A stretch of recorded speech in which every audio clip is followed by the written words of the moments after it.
আব্দুল্লাহ ইবনে মুবারক রাহমাতুল্লাহি আলাইহি বললেন, দুনিয়ার মানুষ শোনো, আমি কাবা হাতিমে কাবা থেকে একটু দূরে বসে আছি। তো ওই গোলাম একেবারে নিগ্র আর খুব অভাবী মিসকিন, সিরাজুব্বা তালিযুক্ত পোশাক পরে তার একটা চাদর মোড়া দিয়ে আল্লাহর দরবারে কাঁদে আর বলে, রব এতদিন আমি আসিনি, আজকে আসছি, আল্লাহ বৃষ্টি না দিলে আমি যাব না, জানি গুনার কারণে তুমি বেজার হয়েছো, আল্লাহ আল্লাহ এক্ষুনি বৃষ্টি দাও, এক্ষুনি বৃষ্টি দাও, বৃষ্টি না দিলে আমি যাব না, আল্লাহ এক্ষুনি তাড়াতাড়ি তুমি বৃষ্টি দাও। যেন এমন মনে হচ্ছে যে একটা শিশু বাচ্চা মার কাছে আবদার করতেছে, মা এক্ষুনি দিতে হবে, না দিলে আমি যাব না। একটা শিশু বাচ্চা যেরকম মায়ের কাছে আবদার করে, মা এক্ষুনি দিতে হবে, মা এক্ষুনি, মা দিতে হবে আপনাকে, একটা শিশু বাচ্চা যেরকম আবদার করে, আব্দুল্লাহ ইবনে মুবারক রাহমাতুল্লাহি আলাইহি বলতেছেন ওই লোকটা ওইরকম আবদার করে, আল্লাহ এক্ষুনি দাও, না দিলে যাব না, না দিলে আমি যাব না। হযরত আব্দুল্লাহ ইবনে মুবারক বললেন, আমি আকাশের দিকে তাকাই আর ওই আল্লাহর বান্দার হাতের দিকে তাকাই, আকাশের দিকে তাকাই, ওই হাতের দিকে তাকায় দেখলাম আল্লাহর আকাশ থেকে অঝোর দ্বারা বৃষ্টি নামা শুরু হয়ে গেল। চিৎকার মেরে ধরে বলেন আল্লাহু আকবার। এই উম্মতের ওলির পাওয়ার আছে না নাই? এরা আল্লাহর আকাশে চাইলে বৃষ্টি হয়। সহিহ বুখারীর কিতাবুর রুকিয়াতে নবী বলেন, মান ওয়া ইন সালানি লা উতিয়ান্নাহু ওয়া লা ইস্তাআযানি লা উইদান্নাহু। আমার ওলিরা চাইতে দেরি হবে, আসমান থেকে দিতে দেরি করব না। আমার ওলিরা চাইতে দেরি হবে, আসমান থেকে দিতে দেরি করব না।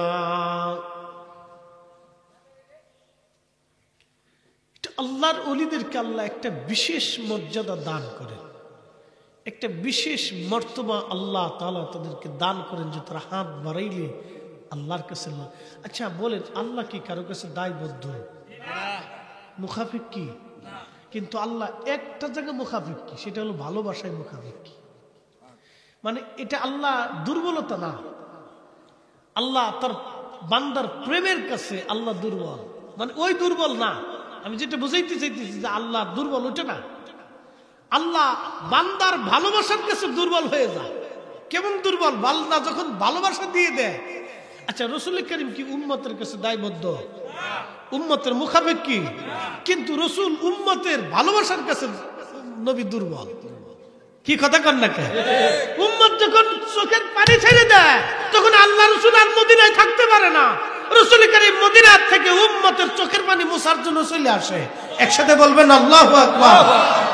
উম্মতের সাথে দেখা করতে আসে। নবী কারো উম্মতের কাছে মুখাফিক কিনা, দায়বদ্ধ না। কিন্তু রাসূলকে যখন কোন উম্মত ভালোবাসা দেয়, আহা, আল্লাহ রাসূল আর সহ্য করতে পারেন। বুঝতে পারছেন? আচ্ছা আপনাদেরকে একটা কথা বলি, মা কি সন্তানের কাছে, সন্তান যখন ছোট থাকে, মা কি সন্তানের কাছে দায়বদ্ধ? মুখাফিক কি? ছোট্ট বাচ্চার কাছে, আমি ছোট, আমার কাছে মা কি চায়? আমার মাকে আমার দেওয়ার কিছু আছে, কিন্তু আমি যখন কান্দি তখন মা আর সহ্য করতে পারে না। কারণ কি? মা ভালোবাসার কাছে দুর্বল। আল্লাহু আকবার। আল্লাহ বান্দার প্রেমের কাছে দুর্বল, বান্দার চোখের পানি।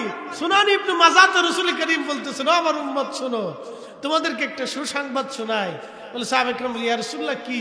নবীজি বললেন, শোনো, উম্মতের চোখের কোনা দিয়ে মাছির মাথা অর্ধেক পরিমাণ পানি ঝরে পড়ার সাথে সাথে আল্লাহ উম্মতের, আমার উম্মতের জীবনের সমস্ত গুনাহকে আল্লাহ মাফ করে দেয়। এবং ওই পানি দিয়ে আল্লাহ 7টা জাহান্নামের আগুনকে আল্লাহ নিভাই দেয়। আল্লাহ কারো কাছে কিন্তু মুখাফিক কি না। আল্লাহুস সামাদু লাম ইয়ালিদ ওয়া লাম ইউলাদ ওয়া লাম ইয়াকুন লাহু কুফুওয়ান আহাদ। আল্লাহুস সামাদ, আল্লাহুস সামাদ, আল্লাহুস সামাদ। আল্লাহ কারো মুখাপেক্ষী না, আমার আল্লাহ কারো মুখাপেক্ষী না, আল্লাহ কারো মুখাপেক্ষী না। কিন্তু আল্লাহর ওলিদের কাছে আমার আল্লাহ ভালোবাসার কাছে দুর্বল। ওয়া ইন সালানি লাউতিয়ান্নাহু, আমার ওলিরা চাইতে দেরি হবে, আমি মালিক দিতে দেরি করব না। চিৎকার মেরে জোরে বলেন না মারহাবা।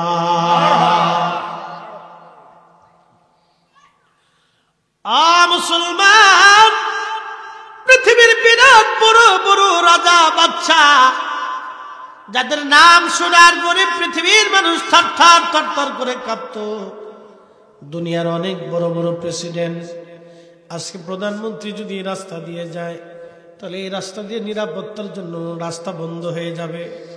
বন্ধু, সিআইডি, ডিবি এবং বিভিন্ন গোয়েন্দা সংস্থার লোকজন 1 সপ্তাহ 15 দিন আগে থেকে কাজ শুরু করে দিবে।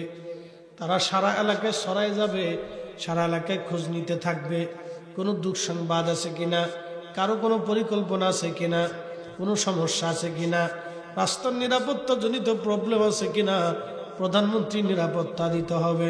সেই জন্য গোয়েন্দা সংস্থার কাজের ঘুম আরাম হয়ে যাবে। বন্ধু আমার, খুবই মনোযোগ দিয়ে শুনিয়া যান। দুনিয়ার একজন প্রধানমন্ত্রীর জন্য যদি এরকম দুনিয়াতে ব্যতিব্যস্ততা থাকে, কিন্তু আল্লাহর ওলিরা রাস্তা দিয়ে হেঁটে যাবে, তাদের জন্য দুনিয়ার কোনো রাস্তা বন্ধ হবে না, গোয়েন্দা লাগবে না, পুলিশ প্রশাসন লাগবে না। কিন্তু দুনিয়াতেও যদি দেখা যায় এইরকম তাদের কোনো দুনিয়ার প্রশাসনিকভাবে তাদের দাম নাই, কিন্তু আল্লাহর আদালতে কিয়ামতের ময়দানে তাদের এত পরিমাণে দাম হবে। দুনিয়ার রাজা বাদশা, দুনিয়ার ধনী দরিদ্র যা আছে সব সেই দিন কিয়ামতের মাঠে আল্লাহর সামনে সেজদায় পড়ে থরথর করে কাঁদবে। তারা ল্যাংটা উলঙ্গ থাকবে, সেই দিন তারা উলঙ্গ থাকবে, ল্যাংটা থাকবে। আর আল্লাহ তার ওলিদেরকে আরশে মুআল্লার নিচে নিয়ে জান্নাতের পোশাক পরাইয়া আমার আল্লাহ তাদেরকে ভুনা গোশত খাওয়াবে। চিৎকার মেরে জোরে বলেন না মারহাবা। আল্লাহু আকবার। দুনিয়ার বড় বড় প্রধানমন্ত্রীরা ল্যাংটা হয়ে পড়ে থাকবে কিয়ামতের মাঠে, কেউ জিজ্ঞাসাও করবে না, জিজ্ঞাসাও করবে না। দুনিয়ার বিরাট বড় সায়েন্টিস্ট, বিরাট বড় বিজ্ঞানীরা কিয়ামতের মাঠে উলঙ্গ ল্যাংটা হয়ে পড়ে থাকবে, কেউ জিজ্ঞাসাও করবে না। কিন্তু আল্লাহর ওলিরা কিয়ামতের ময়দানে আল্লাহর আরশে মুআল্লার নিচে নূরের মিম্বরে নূরের চেহারা নিয়ে তারা বসে থাকবে। নূরের মিম্বরে নূরের চেহারা নিয়ে বসে থাকবে তারা। এত বড় দাম হবে তাদেরকে আল্লাহ পাক মর্যাদা দিবেন। আল্লাহর কোরআন বলতেছে, ইন্না আকরামাকুম ইনদাল্লাহি আতকাকুম। আল্লাহর কাছে তারই দাম যার তাকওয়া বেশি, আল্লাহর কাছে তারই মর্যাদা যার তাকওয়া বেশি, তার দাম বেশি হবে। একবার জোরে বলা যাবে কি মারহাবা? না না, একসাথে জোরে বলেন তো আল্লাহু আকবার। একসাথে আরো জোরে সবাই মিলে বলেন আল্লাহু আকবার। সবাই জানুক যে জোহরের নামাজের পরে যে লোক নাই। অনেকে ভাবতেছে হুজুর মনে হয় 2-4 জন নিয়ে বসে রয়েছে, আমরা যে লোক অনেক আছি এটা বোঝানোর দরকার। একসাথে জোরে বলি আল্লাহু আকবার। আল্লাহু আকবার। আরে তাকবীর, আল্লাহু আকবার। আরে রিসালাত, ইয়া রাসূলুল্লাহ। আহলে সুন্নাত ওয়াল জামাত জিন্দাবাদ, জিন্দাবাদ। মিলাদ কিয়াম যেখানে আমরা আছি সেখানে, মিলাদুন নবী যেখানে আমরা আছি সেখানে, নূরের নবী যেখানে আমরা আছি সেখানে, হায়াতুন নবী যেখানে আমরা আছি সেখানে, আহলে সুন্নাত ওয়াল জামাত যেখানে আমরা আছি সেখানে, ওলি আল্লাহ যেখানে আমরা আছি সেখানে। নারে তাকবীর, আল্লাহু আকবার। বুঝু যে আমরা জিলাপি হলেও আছি, জিলাপি না হলেও আছি। ঠিক ঠিক। ওরা খালি কয় যে আমরা জিলাপির আশিক, আমিত্তির আশিক, বিরিয়ানির আশিক। ওদের বোঝা উচিত জোহরের নামাজের পরে আর জিলাপি থাকে না, আসরের নামাজের আগে বিরিয়ানি থাকে না। এই সময় যারা আসে তারা পাক্কা মুসলমান ঈমানওয়ালা, নবীর আশিক।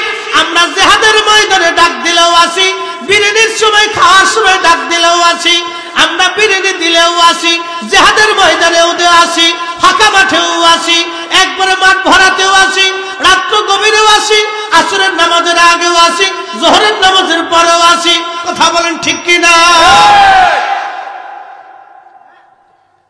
ওরা ভাবতেছে আমরা বুঝি অল্প কয়েকজন মুসলমান, আসলেই না। মনোযোগ দিয়ে শুনিয়ে যান।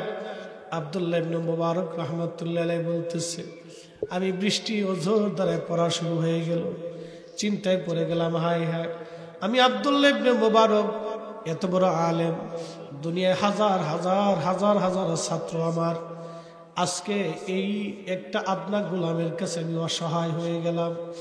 চাইতে চাইতে আল্লাহ আর আকাশ থেকে বৃষ্টি আসলো, এই অলিটাকে আমাকে দেখতেই হবে। আব্দুল্লাহ ইবনে মুবারক বলেন, আমি তার পিছু পিছু খোঁজ নিতে নিতে গেলাম। যাওয়ার পরে দেখি সে একজন ব্যক্তির গোলাম। আমি যাই মুরব্বীকে সালাম দিলাম, মুরব্বী, আপনার কাছ থেকে আমি একটা গোলাম কেনার জন্য আসছি, আপনার তো অনেকগুলি গোলাম আছে। বলে হ্যাঁ। তখন মানুষ বেচা কিনা হতো, বর্তমান জমানায় যেমন হাটে বাজারে গরু ছাগল বেচা কিনা হয়, তখনকার জমানায় মানুষ বেচা কিনা হতো। কি কঠিন দুর্ভিদ্ধ সময় ছিল, মানুষ কেনা বেচা হতো। আব্দুল্লাহ ইবনে মুবারক রাহমাতুল্লাহ আলাইহি বললেন, ও আল্লাহর বান্দা, আপনার একটা গোলাম আমার কাছে বিক্রি করেন। তখন যেই গোলামের মালিক ছিল তিনি মুরব্বী ছিলেন, বৃদ্ধ মানুষ। তিনি বলতেছে, হুজুর আপনার নাম কি? বলে আমার নাম আব্দুল্লাহ ইবনে মুবারক। বলতেছে, হুজুর আমি আপনাকে চিনছি, আপনি জমানার অনেক বড় আলেম, কিন্তু আমি গোলাম বিক্রি করব, নেন আপনার কোন গোলাম পছন্দ? সমস্ত গোলাম উনি ডাক দিলেন, সব গোলাম আব্দুল্লাহ ইবনে মুবারকের সামনে আসছে। আব্দুল্লাহ ইবনে মুবারক কোন গোলাম পছন্দ করলেন না, কিন্তু সেই গোলাম উনি পান না। যেই গোলাম দোয়ার কারণে আকাশ থেকে বৃষ্টি হলো, আব্দুল্লাহ ইবনে মুবারক বলেন, মুরব্বী আর একটা গোলাম আছে কালো নিগ্রো, ওই গোলামটা আপনি দেন। তখন ওই মুরব্বী ডাক দেয় বলল, আব্দুল্লাহ ইবনে মুবারক, ওই গোলাম আমি বিক্রি করব না, কারণ ওই গোলাম আমার বাড়ি আসার পর থেকে শুধু বরকত আর বরকত আর বরকত হইছে। জোরে বলেন মারহাবা। এই গোলাম আমি বেচবো না। এই গোলাম সারা রাত্র নামাজ পড়ে, সারাদিন রোজা রাখে, সারাদিন রাত 24 ঘন্টা ইবাদত করে, ওরে দিয়ে আমি কোনো কাজ করাই না। কিন্তু এই গোলাম বড় আল্লাহওয়ালা, আল্লাহর ওলি, ও আমার বাড়ি আসার পর থেকে আমার অনেক সম্পদ হয়েছে, আমি ওরে বিক্রি করব না। আব্দুল্লাহ ইবনে মুবারক বলতেছে, না, আমি সুফিয়ান সাউরির সাথে কথাবার্তা বলে আসছি। সুফিয়ান সাউরি আবার অনেক বড় আলেম ছিল, এমন কোনো কিতাব নাই যে এই দুইজনের নাম কিতাবের মধ্যে লেখা না আছে। সুফিয়ান সাউরি অনেক বড় আলেম ছিল। উনি বলতেছে, আমি সুফিয়ান সাউরির কাছে কথা বলে আসছি, এই গোলামটা আমার বড় দরকার, হুজুরেরও দরকার, আপনি দয়া করে দেন। তখন এই মুরব্বী বলতেছে, দেখেন আপনারা দুইজন মক্কার বড় আলেম ইমাম, আপনারা আসছেন, আমি ফিরাই দেব না, যান, তাহলে আপনি কিনে নিয়ে যান। বলে কি পরিমাণে দাম নেবেন? বলে দাম দর করবো না, আপনার যা খুশি তাই নিয়ে চলে যান। অল্প টাকা দিয়ে নিয়ে চলে আসলেন। মক্কার ইমাম দেখে সম্মান করলেন, চলে আসছেন তিনি। ওই গোলাম নিয়ে রওনা করলেন। গোলাম মাঝপথে আসার পরে বলতেছে, হুজুর আপনি তো অনেক বড় আলেম, আমাকে একটু সময় দিবেন কি? আমি মসজিদে যাইয়া কিছু নামাজ আমার বাকি আছে, রাত্রিবেলা কিছু নামাজ আমি নফল নামাজ পড়তাম, কিছু বাদ আছে, আমি ওই নফল নামাজ এখন আদায় করতে চাই, যদি একটু অনুমতি দেন। আর আল্লাহর সাথে আমার একটু কথা আছে। একসাথে বলবেন আল্লাহু আকবার। আজ থেকে 900 বছর আগে ইমাম জৌজি উয়ুনুল হাকাতের মধ্যে লিখতেছেন, ইমাম আবুল ফারাজ ইবনে জৌজি ওনার 900 বছর আগের কিতাবের মধ্যে লিখতেছেন এই ঘটনা। হযরত আব্দুল্লাহ ইবনে মুবারক আশ্চর্য হয়ে গেলেন। গোলাম তাহলে যাও। গোলাম নামাজ পড়লো, অনেকক্ষণ নামাজ পড়ার পরে নামাজ পড়ে বের হয়ে আসছে, এসে বলতেছে, হুজুর আপনি আমাকে কিনে আনছিলেন, আপনি আমাকে কিনে আনছেন, শোনেন আমি আপনার হক আদায় করতে পারি নাই, আমি তো আপনার গোলাম, আমার উচিত ছিল আপনার খেদমত করা, কিন্তু করতে পারি নাই, আমাকে ক্ষমা করে দিবেন, আমার আল্লাহর সাথে কথা হয়ে গেছে, আমি কিছুক্ষণ পরে দুনিয়ার থেকে আল্লাহর কাছে চলে যাব। না না হয় না, আর জোরে বলেন। আল্লাহর ওলিরা ইন্তেকাল করবে, আল্লাহর পক্ষ থেকে আগে কথাবার্তা হয়, বন্ধু চলে আসেন। আল্লাহ ডাকে, বন্ধু আসেন, আর থাকবেন না, আপনার দিদার আমার দরকার। আল্লাহ নবী ইন্তেকাল হবে, জিব্রাইল আর আজরাইল দুইজন আসছে।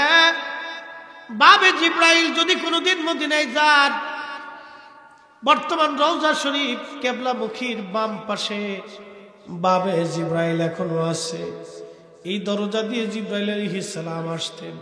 বাবে জিব্রাইল দিয়ে জিব্রাইল আসছেন এবং আজরাইল দুইজন এসে নবীজিকে সালাম দিলেন। আল্লাহর নবীজি বিবিদেরকে ভিতরে পাঠায় দিলেন। সবাই ভিতরে পাঠাই দেওয়ার পরে জিব্রাইল আলাইহিস সালাতু ওয়াস সালাম বসলেন, আজরাইল আলাইহিস সালাম বসলেন।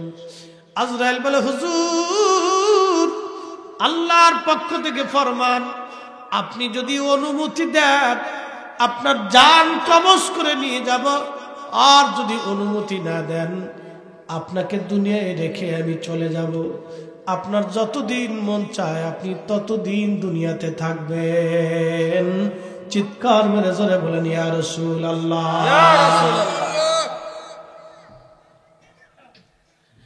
দরকারের মুসলমানের সুপ্রিম পাওয়ার আর কারো নসিবে হবে না। কোরআন বলতেছে, ওয়ালা ইউআখিরাল্লাহু নাফসান ইযা জাআ আজালুহা।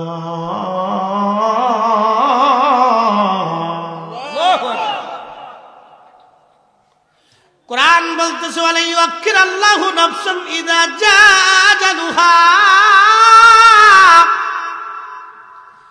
ও বান্দা, তোমার হায়াত শেষ, এক সেকেন্ড দুনিয়াতে থাকতে পারবা না। কিন্তু নবী আজরাইল বলে, হুজুর, অনুমতি দিলে জান কবজ করব, না হলে ফিরে চলে যাব। যতদিন মন চায় ততদিন আপনি দুনিয়াতে উম্মতের মাঝে থাকবেন। আল্লাহ আমাকে হুকুম প্রদান করেছেন, আপনার কাছে বললাম। হুজুর, আপনার ইচ্ছার উপরে আপনার হায়াত, ইচ্ছার উপরে আপনার মউত, ইচ্ছার উপরে আপনার চলে যাওয়া। আপনি যা বলবেন আজকে তাই হবে। আপনার আগে এরকম অনুমতি কারো কাছ থেকে নেওয়া হয় নাই, আপনার পরেও এরকম অনুমতি কাউকে নেওয়া হবে না। চিৎকার মেরে জোরে বলেন, ইয়া রাসূলুল্লাহ। তুমি মোদের আশার আলো, তাই তো তোমার বাসি ভালো।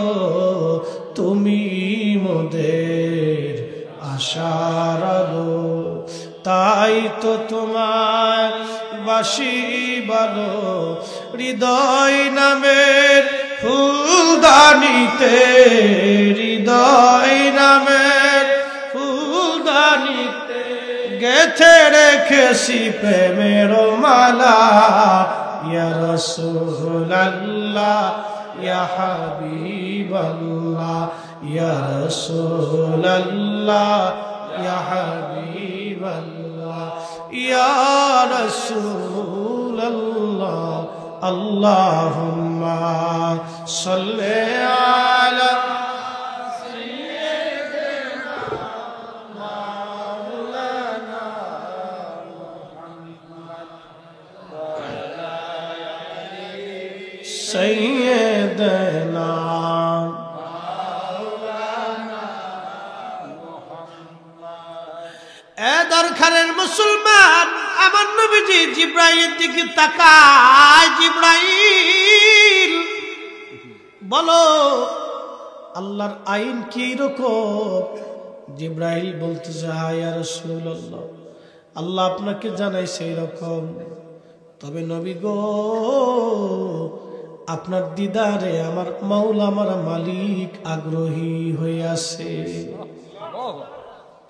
আপনার দিদারে আমার আল্লাহ আগ্রহী হয়ে আছে। নবী চিনলাম না আমরা, নবী চিনলাম না, নবী চিনলাম না, নবী চিনলাম না। নবী কি নিয়ামত, নবী কত বড় দামি। কঠিন আসর, দুনিয়ার সব মানুষ আপনাকে ভুলে যাবে। কঠিন কবর, দুনিয়ার সবাই আপনাকে ভুলবে। দরকারবাসী, 100 বছর আগের কত কবরগুলি আজকে নিশ্চিহ্ন হয়ে গেল। কবরের পাশে দাঁড়ানোর আজকে আর কেউ নাই, তার জন্য দোয়া করার কেউ নাই। কিন্তু সবাই ভুলে গেল, তার নাতি ভুলে গেল, পুতিরা ভুলে গেল, পুতির পরে তার নাতিরা ভুলে গেল, তারপরের প্রজন্ম তাকে ভুলে গেল। 200 বছর পরের প্রজন্ম তার আর মনে নাই, সবাই তাকে ভুলে গেল, কিন্তু একজন ভুলে নাই, তিনি নবী। কথা বলেন ঠিক কিনা? ধরখানের মুসলমান গোলামি করলেন, ওই নবীর গোলামি করা লাগবে। ভালোবাসলে ওই নবীকেই ভালোবাসতে হবে, জীবন দিলে ওই নবীর জন্য জীবন দেওয়া লাগবে। পক্ষ নিলে নবীর পক্ষ নিতে হবে। যদি নিতে পারেন তাহলে জীবন কামিয়াব, জীবন সাকসেস হয়ে যাবে। বাবা মুসলমান, খুব মনোযোগ দিয়ে শুনিয়া যান। আল্লাহর নবী তখন কেঁদে ফেলে দিয়ে বলেন, আজরাইল আর দেরি না, আমার মালিক আমার অপেক্ষায়, আমাকে এক্ষুনি নিয়ে যাও, আমি আর দুনিয়াতে থাকতে চাই না। আমাকে না, আমি চলে যাব, আর দুনিয়াতে থাকবো না।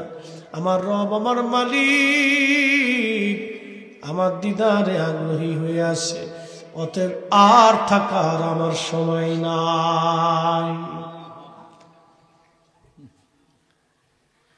আল্লাহ নবীর সুরতটা একবারে ভিন্ন রকম। যদিও কুরআন বলছে, ওমা তাদরি নাফসুম বিআইয়ি আরদিন তামুত, কোন জায়গায় কোন হালতে কোন ব্যক্তি মারা যাবে আল্লাহ ছাড়া কেউ জানে না। কিন্তু আমার রাসূলের বিষয়টা সম্পূর্ণই আলাদা। কথা কোন ঠিক কিনা? আল্লাহর নবীর জন্য সম্পূর্ণ আলাদা, কারণ আল্লাহর নবী ছিলেন সাহেবে শরীয়ত, শরীয়ত প্রণেতা।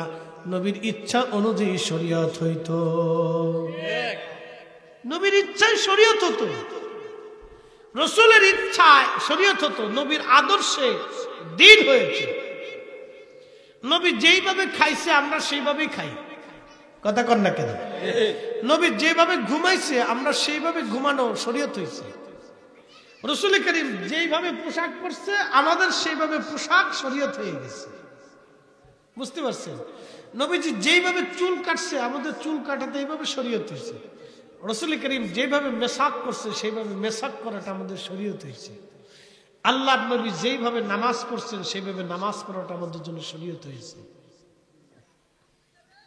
নামাজ কিন্তু ফেরেশতারা আয়েশা এই উম্মতকে শিখায়নি, নবী নিজে শিখাই দিয়ে গেছে।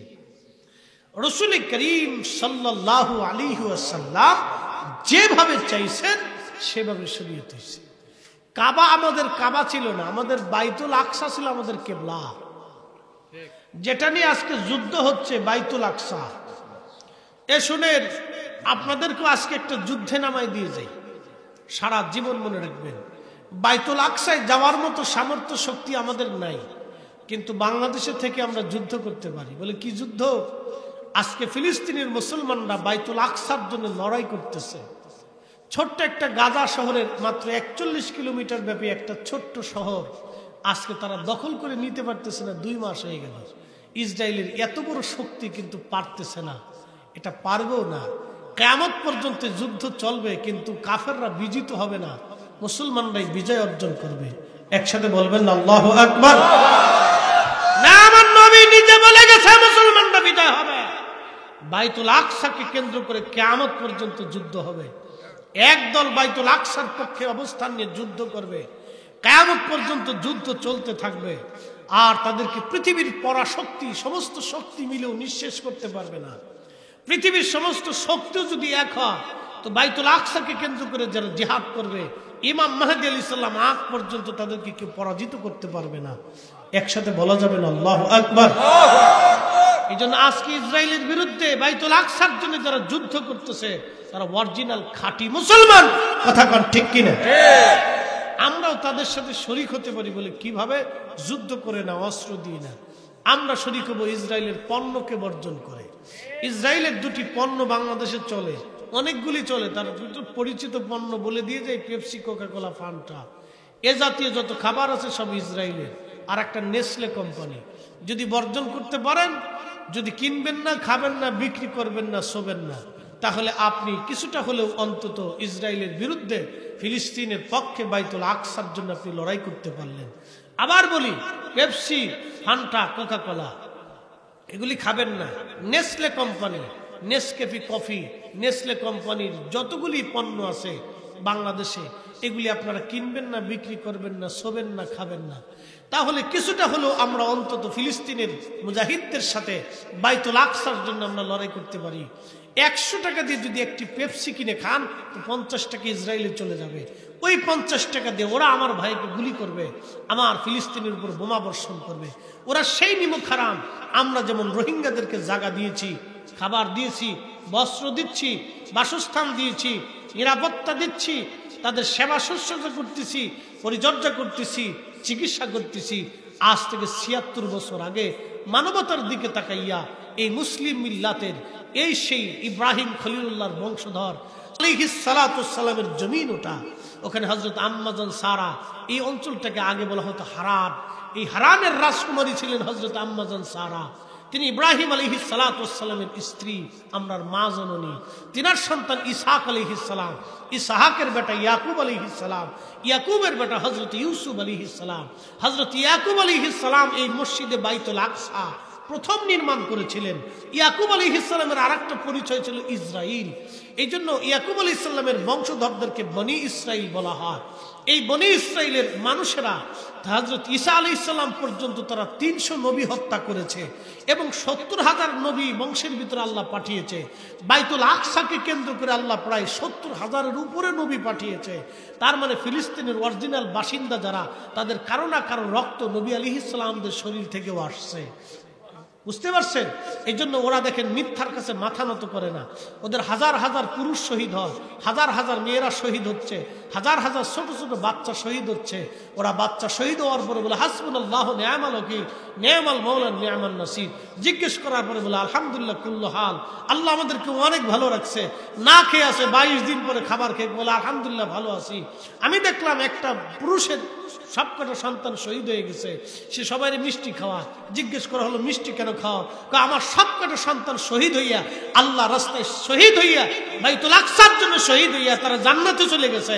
আমি এই খুশিতে মিষ্টি খাওয়াইতেছি। একসাথে বলবেন আল্লাহু আকবার।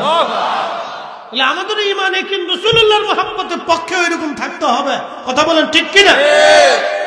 মোহতারাম উপস্থিতি, আমরা এরকম পেপসি, কোকা কোলা, নেসলে কোম্পানির পণ্যগুলি বর্জন করে আমরাও ইনশাআল্লাহ জিহাদে শরীক হতে পারি। ইসরায়েলের বিরুদ্ধে, ইসলামের পক্ষে এবং ফিলিস্তিনের মানবতার পক্ষে। ৭৬ বছর আগে এই ইসরায়েলিদেরকে দ্বিতীয় বিশ্বযুদ্ধের সময় ফিলিস্তিনিরা জায়গা দিয়েছিল রোহিঙ্গাদের মতো। জায়গা দেওয়ার পরে এই পশ্চিমা বিশ্ব, এই ব্রিটিশরা তাদেরকে অস্ত্র শস্ত্র, টাকা পয়সা, প্রশিক্ষণ দিয়ে তাদেরকে একটা দেশ বানিয়ে দিয়ে, ইসরায়েল নামক একটা রাষ্ট্র গঠন করে দিয়ে ওই অঞ্চলে একটা অশান্তি সৃষ্টি করে দিচ্ছে। বুঝতে পারছেন? সেই অশান্তি এখনো বিদ্যমান আছে। আমরা মুসলমান বাঙালি, আকাশে যতদিন বৃষ্টি হবে, মেঘ যতদিন নামতে থাকবে, পদ্মা আর মেঘনা নদী যতদিন প্রবাহিত হবে, আমাদের হায়াত যতদিন থাকবে, আমরা ততদিন ফিলিস্তিনের মানবতার পক্ষে, মানুষের পক্ষে কথা বলেন ঠিক না বেঠিক? ফিলিস্তিনের স্বাধীনতার পক্ষে আমরা ততদিন অবস্থান নিব। মোহতারাম, আল্লাহ আমাদের প্রত্যেকের কবুল করুক, সকলে বলেন আমিন। আসরের নামাজের সময় সমাগত। লাস্টে শুধুমাত্র আপনাদেরকে একটা ছোট্ট জিহাদে নামাই দিয়ে গেলাম। পেপসি, কোকা কোলা, নেসলে কোম্পানির কোনো পণ্য খাবো না, শোবো না, বিক্রি করবো না ইনশাআল্লাহ। আল্লাহ আমাদেরকে রসুলের মহব্বতে বাইতুল আকসার জন্য কবুল করুক, সকলে বলেন আমিন। মনে রাখবেন, দাজ্জাল পৃথিবীতে আসবে। আবার বলি, দাজ্জাল পৃথিবীতে আসবে। দাজ্জালের প্রথম ফ্রন্টের সৈনিক থাকবে ৭০,০০০ ইহুদি। আর দাজ্জালের বিরুদ্ধে হযরত ইমাম মাহদীর পক্ষে থাকবে এই সুন্নি মুসলমানরা। একসাথে জোরে বলবেন না আল্লাহু আকবার। আল্লাহ আমাদেরকে কবুল করুক, সকলে বলেন আমিন। আজান একটু পরে দিব? আচ্ছা ঠিক আছে, একটু দরুদ শরীফ পড়ি। আল্লাহুম্মা সাল্লি আলা মাওলানা মুহাম্মদ ওয়া আলা আলি সাইয়্যিদিনা মাওলানা মুহাম্মদ। তুমি আল্লাহর প্যারা হাবিব, তোমার তুলনা নাই কেউ আর। ঠিক কি না? তোমার মতো আরো শুভ্রমন করে নাই কোন পয়গম্বর। আল্লাহুম্মা সাল্লি আলা সাইয়্যিদিনা মাওলানা মুহাম্মাদ ওয়া আলা আলি সাইয়্যিদিনা মাওলানা। কি আছে কথা বলেন ঠিক কিনা? যিনি আলেম কুল শিরোমণি আল্লামা আকবর আলী রেজবি সুন্নি আল কাদরি সাহেব মাদ্দাজিল্লাহুল আলী রাহিমাহুল্লাহ, তিনার প্রতিষ্ঠিত ৫৬তম সুন্নি মহাসম্মেলনে আমরা উপস্থিত হয়েছি। এই জন্য আল্লাহর দরবারে শুকরিয়া করে বলি আলহামদুলিল্লাহ। আলহামদুলিল্লাহ। সকল অলিরা আমাদের মাথার তাজ, কথা ঠিক কিনা? পাশে ঘুমিয়ে আছেন কুতুবুলের সাথ সতুরার হুজুর কেবলা, যিনি আল্লাহর এমন একজন মকবুল অলি ছিলেন যে আমি তার প্রশংসা করার মতো যোগ্যতা আমার নাই। তেনাদের সিলসিলায় অসংখ্য অলিরা ঘুমিয়ে গেছেন। দেখেন, আশিকে রসুল ছাড়া কেউ অলি হইতে পারে না। কথা কথা কন, জোরে বলেন। ফার্সে আজ পর্যন্ত দেখছেন আপনারা? দেখেন না, আর কখনো হবে না। আপনার ফরজে কান্দির হুজুর কেবলা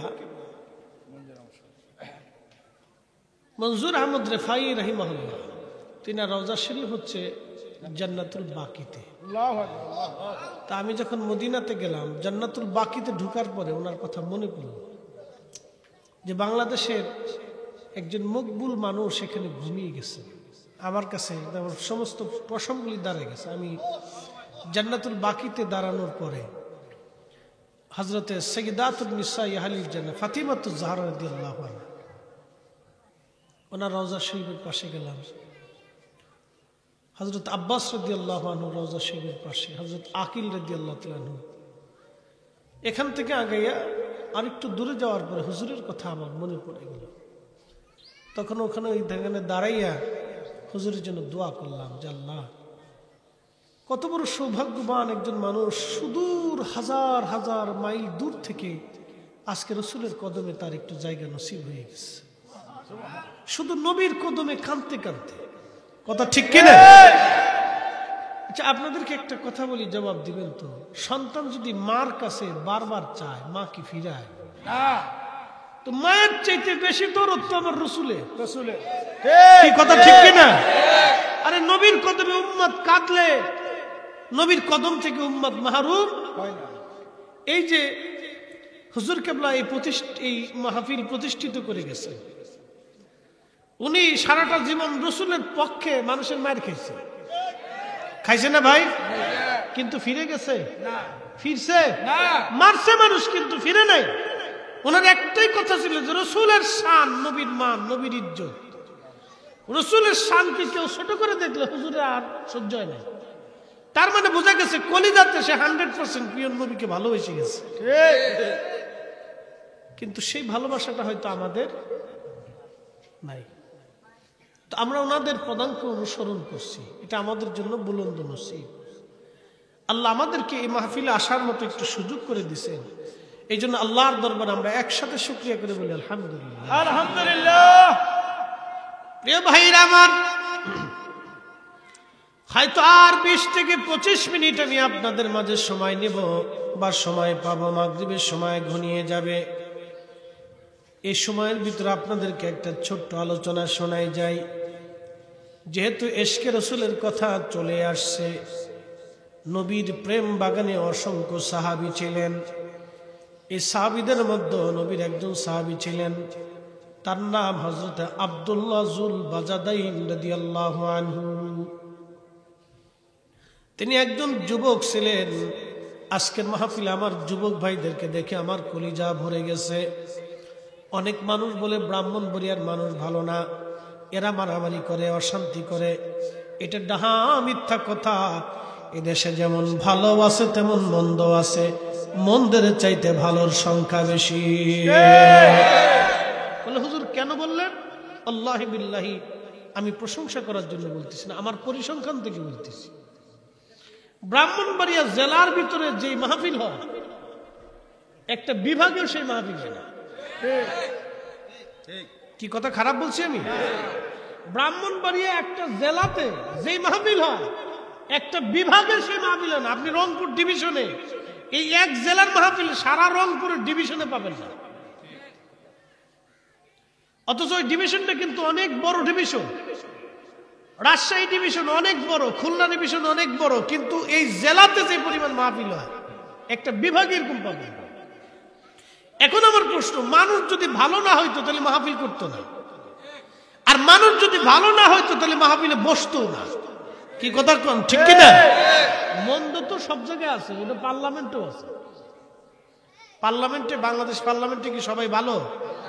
কয়েকদিন আগে দেখলাম যে এক প্রার্থী এতে বলে মসজিদের টাকা চুরি করে নিজের দিন আদায় দিচ্ছে। এটা কত বড় চোর! এই চোরের অর্থমন্ত্রী বানাই দিলে কি হবে? কোনছে আমার প্রধানমন্ত্রী জুতা পর্যন্ত চুরি করে লিয়ে যাবো। কি কথা কন দেখা? যে বেটা মসজিদের টাকা চুরি করে দিনা দিতে পারে, হে বেটা প্রধানমন্ত্রীর জুতা চুরি করবে, তার গ্যারান্টি কি আছে? ঠিক আছে না?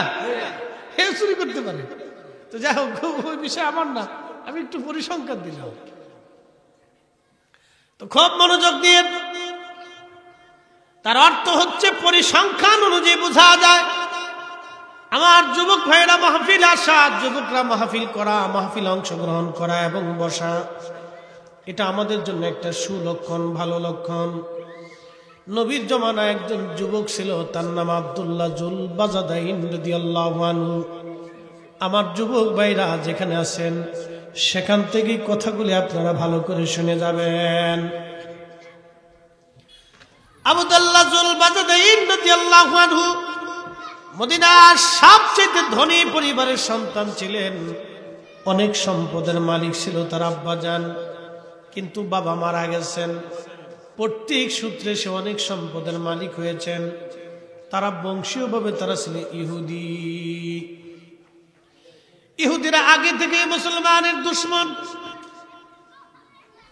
আল্লাহর নবী নূরে মুহাম্মাদি দুনিয়াতে আসুক, কখনো কিন্তু ইহুদিরা চাই নাই। ইমাম ইবনে কাসির আল বেদায়ের মধ্যে লেখেন, আল্লাহর নবীর আব্বাজান হযরত খাজা আব্দুল্লাহকে মেরে ফেলে দেওয়ার জন্য ইহুদিরা বহুবার চেষ্টা করেছে। আমার নবীকে মারার জন্য ইহুদিরা বহুবার চেষ্টা করেছে। খাজা আব্দুল মুত্তালিব নবীজির দাদাকে মারার জন্য ইহুদিরা চেষ্টা করেছে, কারণ খাজা আব্দুল মুত্তালিবের সেকেমে নূরে মুহাম্মাদি ছিল। আল্লাহর নবীর আব্বাজানের পবিত্র সেকেমে নূরে মুহাম্মাদি ছিল। এই নূরে মুহাম্মাদি যাতে দুনিয়াতে না আসে সেই জন্য ইহুদিরা বহু চেষ্টা করেছে, কিন্তু পারে নাই। চিৎকার মেরে জোরে বলেন না মারহাবা।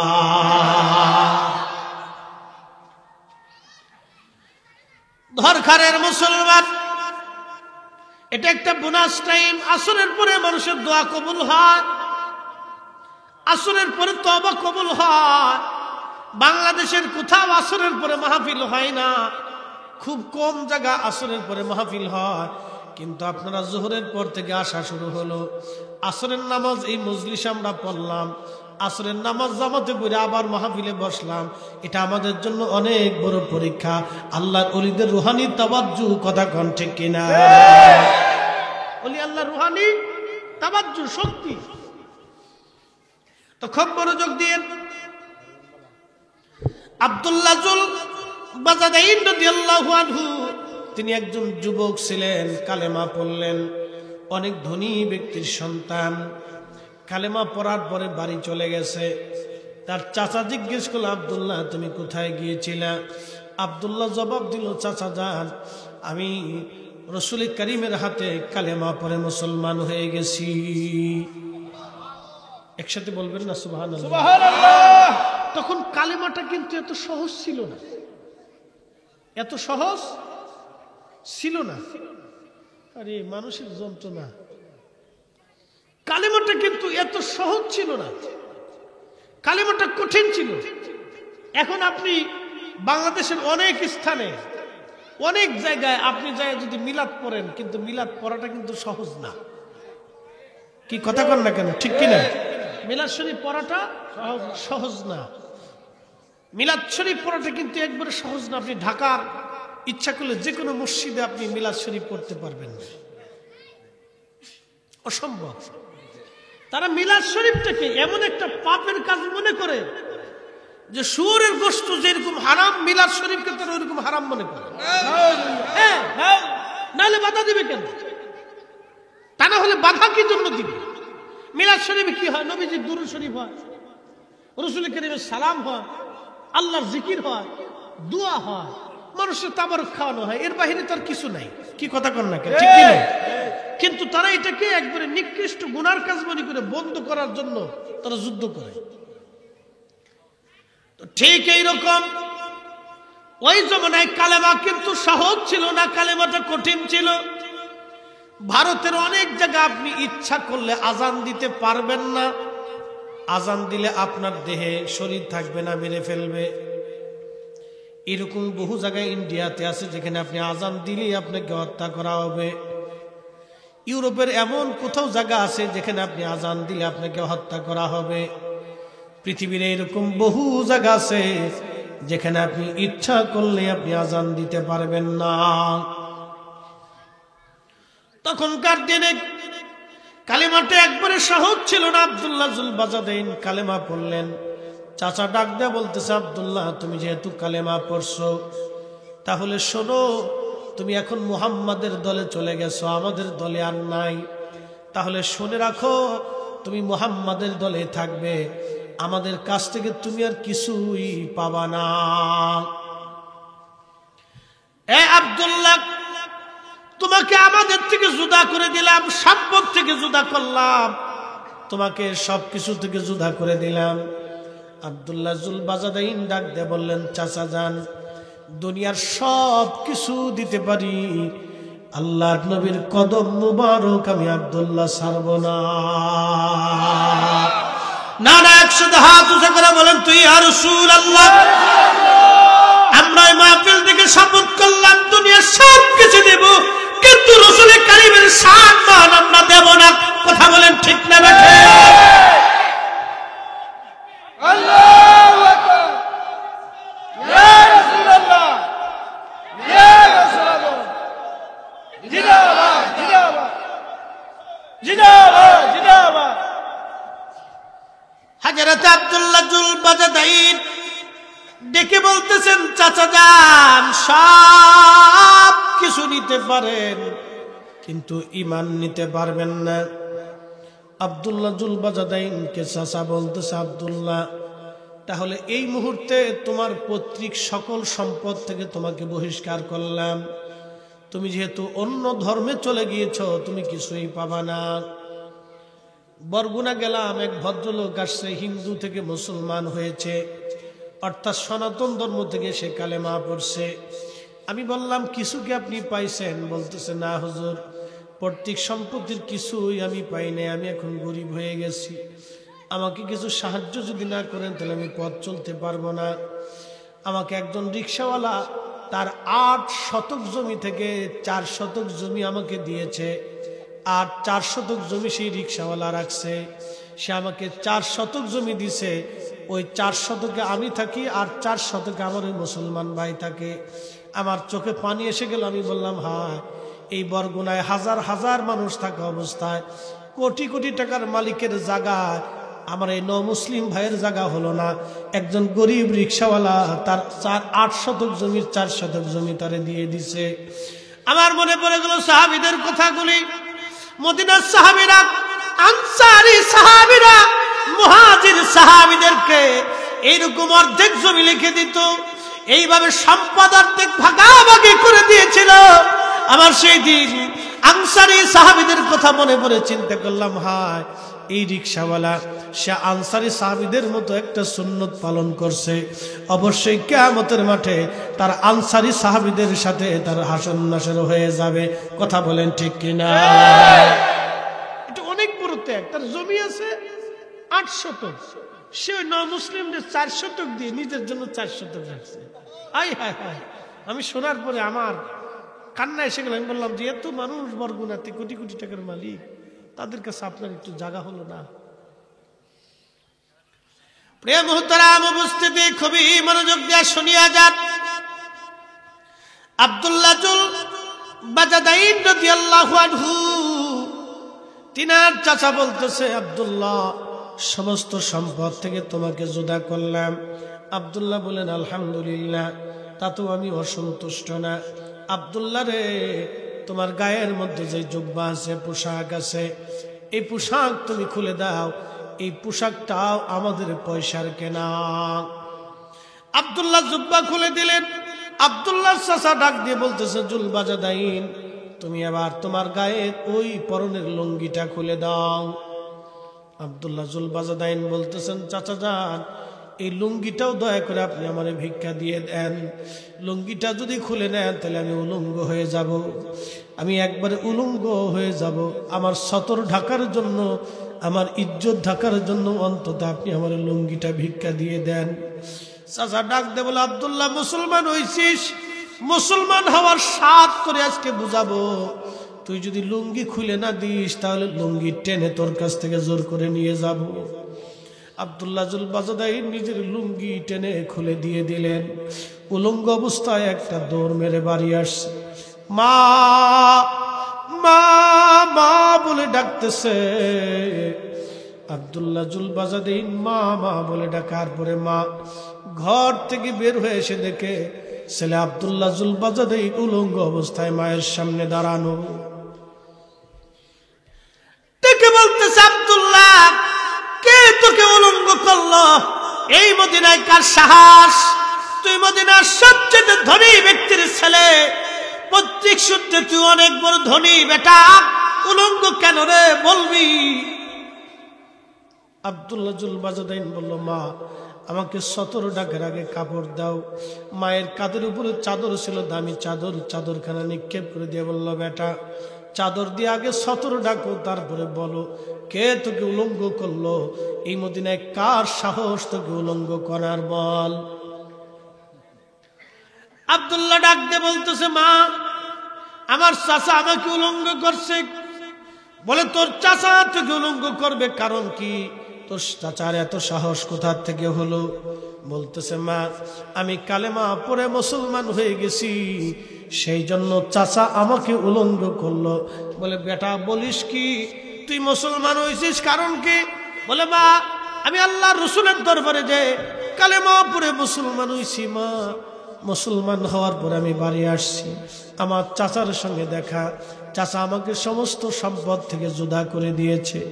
সমস্ত সম্পদ থেকে জুদা করার পরে আমার চাচা বলল, আব্দুল্লাহ তোর গায়ের জুব্বাখানা তুই খুলে দে। আমি জুব্বাখানা খুলে দিলাম। আমি জুব্বাখানা খুলে দিলাম। জুব্বাখানা খুলে দেওয়ার পরে আমার চাচা আমাকে বলতেছে, আব্দুল্লাহ তোর জুব্বা তো খুলছিস, তোর গায়ের পায়জামা লুঙ্গি খুলে দে। আমি অনুনয় বিনয় করলাম। মা চাচা জানকে বললাম, চাচা আপনি আমার লুঙ্গি খানা দেন, অন্তত আমার সতরখানা ঢাকি। চাচার মায়া লাগে নাই, আমার লুঙ্গি খানা খুলে নিয়ে গেছে গো মা, আমি উলঙ্গ হয়ে গেছি। আব্দুল্লাহর মা ডাক দে বলল, সন্তান দূর হয়ে যা, মুহাম্মাদের কাছে কালেমা পড়ছিস, মায়ের সামনে আর কোনোদিন আসবি না, মায়ের সামনে আর আসবি না, চলে যা। তোকে চাদরখানা ভিক্ষা দিলাম মা হিসাবে, তোকে চাদরখানা দিয়ে দিলাম, যা আর কিচ্ছু পাবি না। তোর চাচা ঠিক কাজ করেছে, যদি কালেমা না সারিস তাহলে মায়ের দাবি নিয়ে আসবি না। আব্দুল্লাহ চোখের পানি ছেড়ে দিয়ে বলল, মা দুনিয়ার সব জায়গা থেকে সন্তান মাহরুম হলে মায়ের কোল থেকে সন্তান মাহরুম হয় না। ও মা, দুনিয়ার সব জায়গা থেকে সন্তান বিতাড়িত হলে মায়ের কোল থেকে সন্তান বিতাড়িত হয় না গো মা। আজকে কালেমার জন্য তুমি আমাকে তোমার থেকে জুদা করে দিলা। ও মা, আমি সব দিতে পারি, তুমি মাকেও ছেড়ে দিতে পারি। তোমার মায়ের কোল জুদা করে আমি আব্দুল্লাহ চলে যেতে পারি, কিন্তু নবীর কদম আমি ছাড়ব না। চিৎকার মেরে জোরে বলবেন কি আল্লাহু আকবার, আর জোরে বলেন না ইয়া রাসূলুল্লাহ। আল্লাহ আল্লাহ, এটা ছিল সেই মুসলমান। তেলের গাড়ি তেলে চলে, হাওয়ার গাড়ি হাওয়ায় উড়ে, বিনা তেলে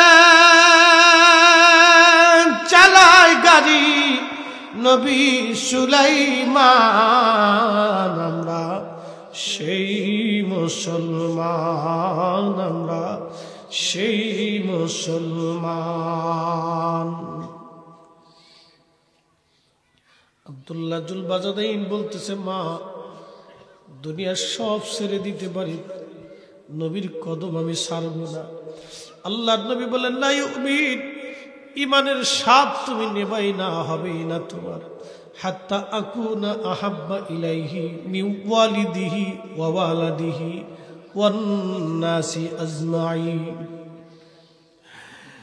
তুমি স্বাদ নিতেই পারবে না ইমানের যদি রাসূলের মহব্বত তোমার পিতামাতার চাইতে বেশি না হয়। একসাথে বলবেন কি সুবহানাল্লাহ? সুবহানাল্লাহ। বাবা মার চাইতে যদি মহব্বত নবীর বেশি না হয়, সন্তান সন্ততির চাইতে বেশি মহব্বত যদি নবীর না হয়, তুমি ঈমানের স্বাদ নেবা না, ঈমানের স্বাদ তোমার হবে না, ঈমানের স্বাদ তোমার হবে না, ঈমানের স্বাদ তোমার হবে না, ঈমানের স্বাদ তুমি নিতে পারবা না যদি রাসূলের মহব্বত সবার চাইতে বেশি না হয়।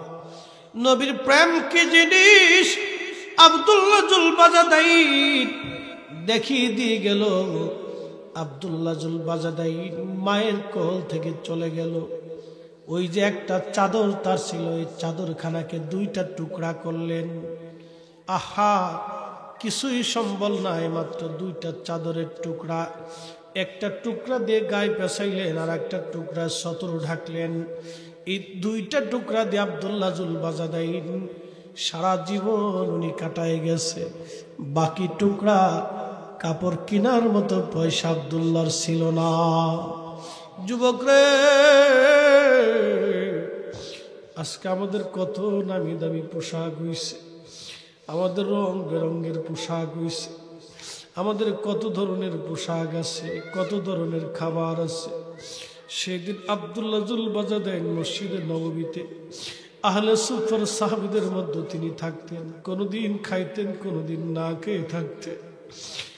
রাত্রিবেলা জোরে জোরে জিকির করতেন, আল্লাহ আল্লাহ আল্লাহ আল্লাহ আল্লাহ আল্লাহ আল্লাহ আল্লাহ আল্লাহ আল্লাহ, জোরে জোরে জিকির করতেন। রাফা'আস সাউত উচ্চ আওয়াজে আব্দুল্লাহ জুল বাজাদাইন মসজিদে নববীর মধ্যে জিকির করতেন। হযরত ওমর ফারুক ডাক দিয়ে বললেন, ইয়া রাসূলুল্লাহ, আপনি আব্দুল্লাহকে থামান, আব্দুল্লাহর জন্য আহলে সুফার সাহাবীদের কষ্ট হয়, ঘুমাইতে পারে না গো নবীজি, অন্যান্য সাহাবীদের কষ্ট হয়, ব্যাঘাত হয়। আল্লাহর নবী ডাক দিলেন, ওমর, আমার আব্দুল্লাহরে জোরে জোরে জিকির করতে দাও, আমার আব্দুল্লাহরে বাধা দিও না, ওর অনেক বড় কষ্টের ইসলাম এটা, ওরে বাধা দিও না, ওরে জিকির করতে দাও।